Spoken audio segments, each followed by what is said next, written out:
Hello and welcome back to your own YouTube channel your own Pathshala Jyotishala. तो friends, कैसे हैं आप सभी? आशा करती हूँ आप सभी अच्छे ही होंगे।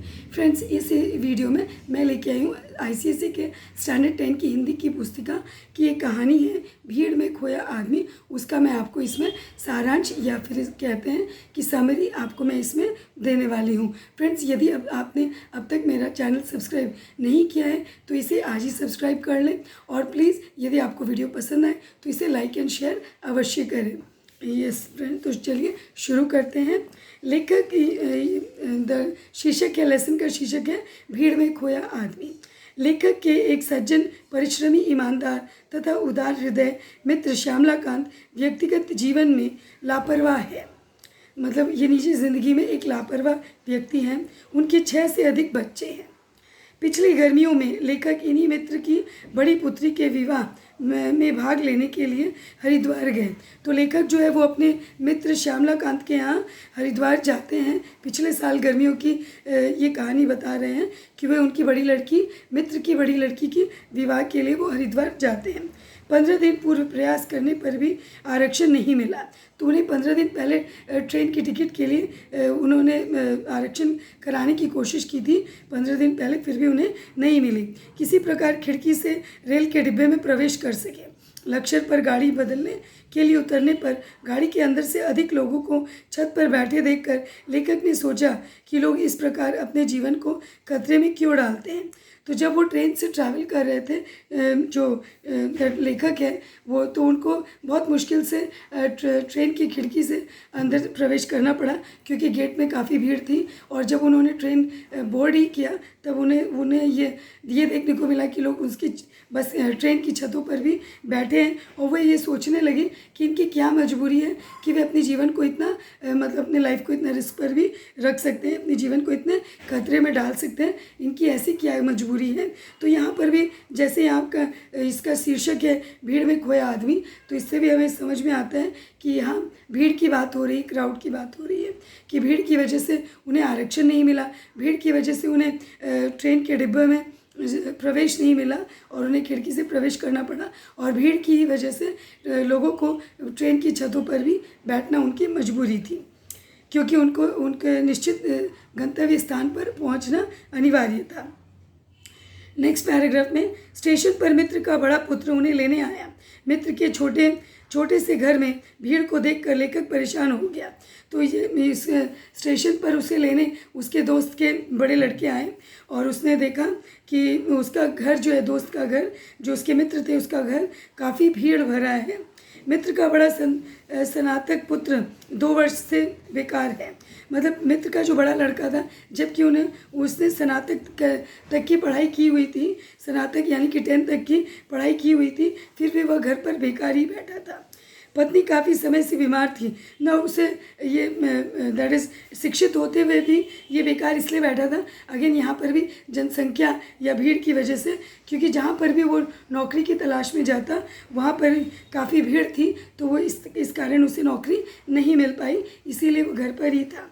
पत्नी काफ़ी समय से बीमार है। प्रयत्न करने पर भी मित्र को ढंग का मकान न मिल सका। अस्पतालों में भीड़ के कारण डॉक्टरों ने अधिक ध्यान नहीं दिया। तो यहाँ पर उसकी पत्नी बीमार है, अस्पताल जाती है तो वहाँ डॉक्टर ध्यान नहीं दे पाते, क्योंकि यहाँ पर भी भीड़ की समस्या है। और इसके मित्र को, दैट इज़ लेखक के मित्र श्यामलाकांत को, एक अच्छा ढंग का मकान भी नहीं मिल पाया। अगेन जनसंख्या ही यहाँ पर एक बड़ा कारण था। 15 दिन पूर्व प्रयत्न करने पर भी दर्जी ने शादी के कपड़े समय पर सिल कर देने में असमर्थता प्रकट की। राशन की दुकान पर लंबे इंतज़ार के बाद पूरा राशन नहीं मिला। 15 दिन प्रयत्न करने पर भी दर्जी ने शादी के कपड़े समय पर सिल कर देने से, तो उनकी लड़की की शादी थी, फिर भी दर्जी बहुत 15 दिन से के पूर्व भी प्रयास करने पर भी दर्जी उनको कपड़े समय पर सिल कर देने में असमर्थ थे, क्योंकि उनके पास कार्य की भीड़ थी। राशन की दुकान पर लंबे इंतज़ार के बाद पूरा राशन नहीं मिल पाया।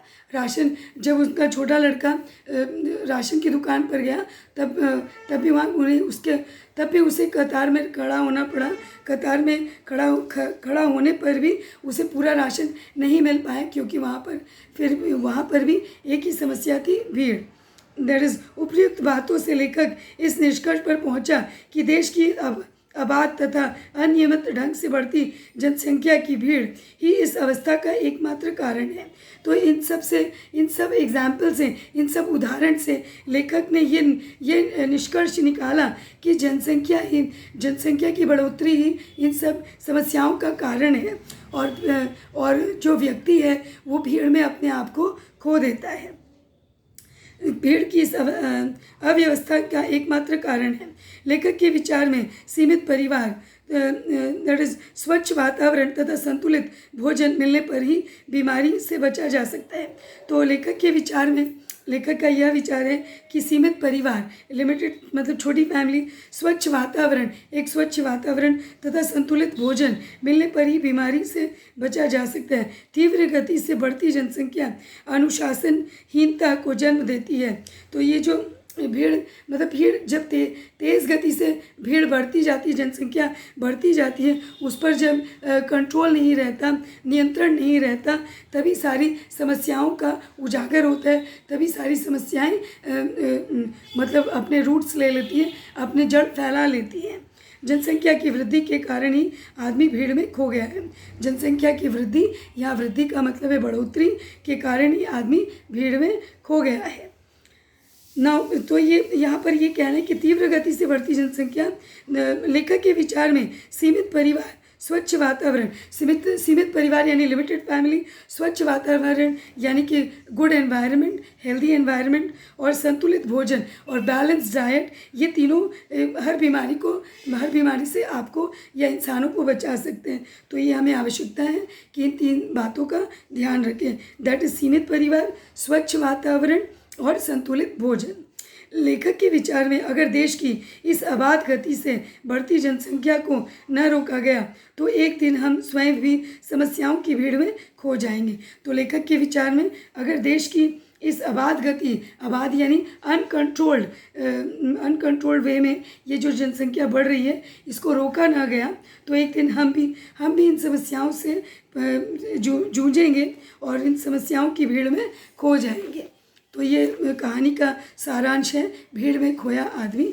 आशा करती हूँ आपको ये सारांश समझ में आया होगा और आपको अपनी परीक्षाओं के लिए प्रिपरेशन करने में काफ़ी मदद होगी। Thank you friends, and friends do tell me if you like what videos would you like, on which topics, so that I upload in my YouTube channel, and yes, you can say along with me, क्योंकि बढ़ेगा India तो बढ़ेगा India. Thank you friends, and yes, do like and share this video if you do like it.